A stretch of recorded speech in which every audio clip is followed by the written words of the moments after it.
Αυτά είναι τα 5 πιο νόστιμα φαγητά που μπορείς να φας στην Ελλάδα. Πρώτον, σκοπελίτικη τυρόπιτα στη Σκόπελο. Ένα πεντανόστιμο έδεσμα κατάλληλο για πρωινό που το βρίσκεις κυρίως στο Σκόπελο αλλά και στα άλλα νησιά των Σποράδων όπως Κιάθο και Αλόγισο. Δεύτερον, ντάκο στην Κρήτη. Πάλι φέτα πρωταγωνιστής. Ο ντάκος έχει διάφορες παραλλαγές, αλλά κατά βάση είναι ξερό ψωμί με φέτα και ελαιόλαδο, όριμη ντομάτα και λίγη κάπαρη.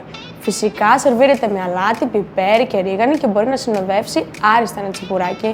Λοιπόν, τρίτον, παστιτσάδες στην Κέρκυρα.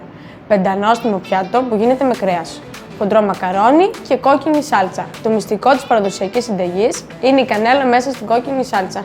Τέταρτον, μπουγάτσα στη Θεσσαλονίκη. Όλοι ξέρουμε την μπουγάτσα και υπάρχει παντού, αλλά στη Μάνα Σαλονίκη είναι καλύτερη. Την βρίσκουμε με τυρί κιμά ή κρέμα παραδοσιακά, αλλά πρόσφατα έχουν βγει πολλές παραλλαγές με κοτόπουλο, κίτρινα τυριά, ακόμα και κανταϊφομπουγάτσα τύπου Ντουμπάι.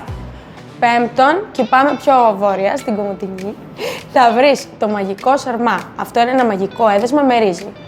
Αρνίσιο κρέας από εντόστια, τυλιγμένο με αρνίσια κοιλιά. Μπορεί να ακούγεται βαρύ, αλλά η γεύση του είναι αριστοκρατική. Υπερβολικά νόστιμο και ποιοτικό. Συνδυάζεται τέλεια με ένα ποτήρι κόκκινο κρασί.